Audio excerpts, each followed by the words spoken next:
Selamat malam para netizen dimanapun kita berada, salam inspirasi bagi kita semua. Ini agak menarik juga ternyata ya bahwa Bawaslu pastikan ya pelototi separi politik Ganjar Pranowo ya.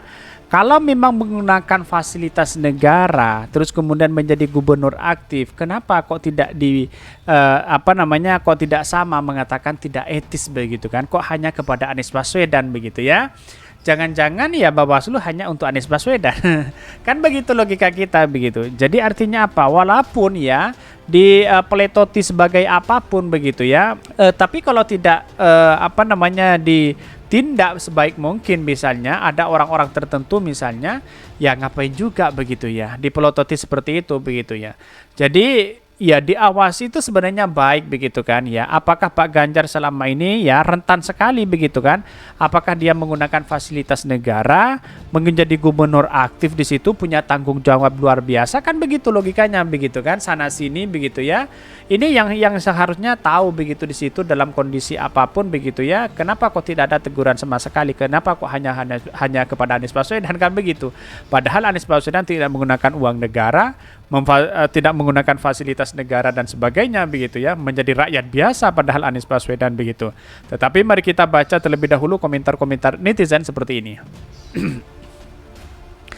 Ini komentar-komentar netizen. Bawaslu pastikan pelototi separi politik Ganjar Pranowo. Ini banyak sekali pro dan kontra begitu ya. Ini dari Pocut Sarina Kaum ya, Anies ya, Badan Pengawas Anies. Meski Anies tak melanggar apapun, Bawaslu RI tentu lebih berani menyerang dan berhadapan dengan Anies Baswedan karena merasa tak ada risiko kekuasaan yang harus dihadapi.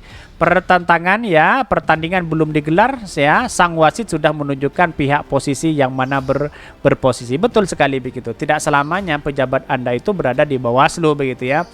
Kasihan sanksi sama peringatan keras, jangan hanya dipelototin aja ya, dipelototin aja kayak emak-emak ya.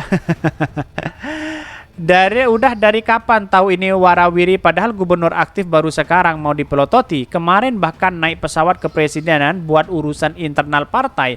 Kalian kok no komen Bawaslu? Betul sekali begitu. Kemana Bawaslunya begitu ya? Ya rentan sekali Pak Ganjar bisa menggunakan uang negara atau fasilitas negara di situ begitu ya. Tapi tahu-taunya kok seolah-olah iya aja begitu kan. Tidak ada actionnya begitu. Sudah jelas dia masih gubernur aktif yang bersifat safari politik ya, kok cuma peletoti ya, takut untuk menegur ya, kasih tahu ke Mendagri dan Presiden kayak kalau pejabat publik sedang bersafari politik walaupun cuma basa-basi, betul ya, apalagi ke Jakarta, ke Surabaya, ke Jember dan sebagainya begitu. Bahkan penyelenggara pemilu tiap mirip kementerian ya, terkesan bukan diatur undang-undang tapi diatur oleh kekuasaan. Jurdil pun diragukan. Betul sekali.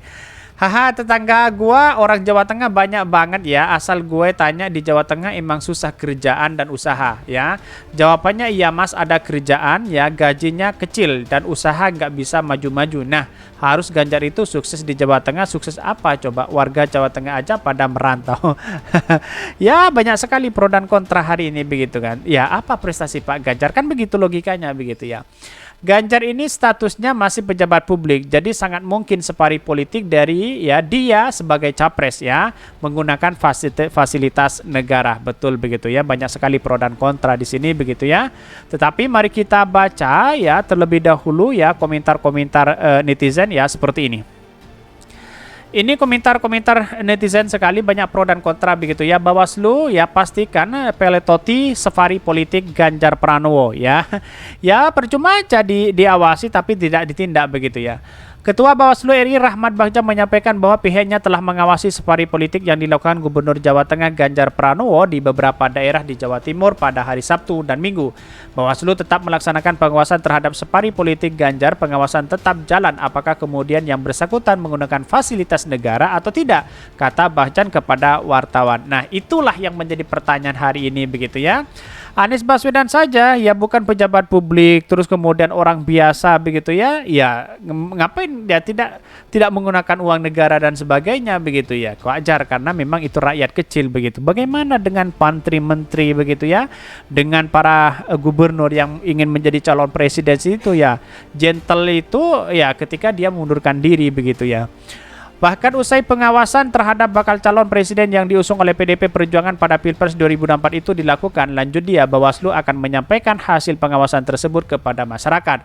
Bagja menyampaikan pula safari politik tidak dapat dikategorikan pelanggaran pemilu selama kegiatan tersebut dilakukan di luar jadwal kampanye yang telah ditetapkan KPU RI. Betul sekali begitu kan. Tetapi perlu diingat bahwa ya yang namanya politik identitas bisa saja itu terjadi begitu, menggunakan negara sangat rentan sekali begitu, apalagi fasilitas negara begitu ya. Itu bisa rentan sekali begitu ya. Meskipun begitu, lanjut dia safari politik dapat dikategorikan sebagai pelanggaran pemilu apabila dilakukan di luar jadwal kampanye dan terdapat ajakan untuk memilih calon tertentu. Bahkan ada unsur mengajak atau tidak mengajak pilih Ganjar tidak sebagai presiden. Kalau ada itu pelanggaran, kata Bagja.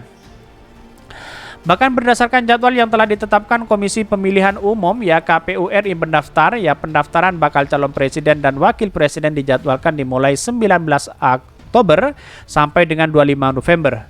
Sebagaimana diatur dalam Undang-Undang Nomor 7 Tahun 2017 ya. Saat ini terdapat 557 kursi di parlemen sehingga pasangan calon presiden dan wakil presiden di 2024 harus memiliki dukungan minimal 115 kursi.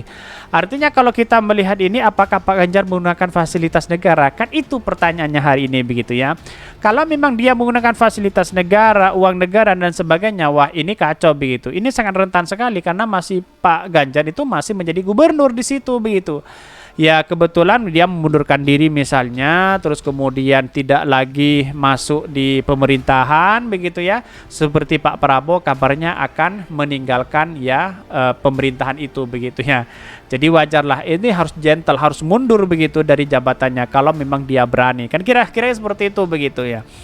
Jadi kalau masih eman dengan jabatan, misalnya masih gaji dengan gajinya misalnya, ya bisa saja ya tidak memundurkan diri, kan begitu logikanya begitu. Jadi artinya selama ini kalau Pak Ganjar melakukan itu ya, mundur dari jabatan itu sebuah gentle luar biasa. Kira-kira seperti itu begitu ya.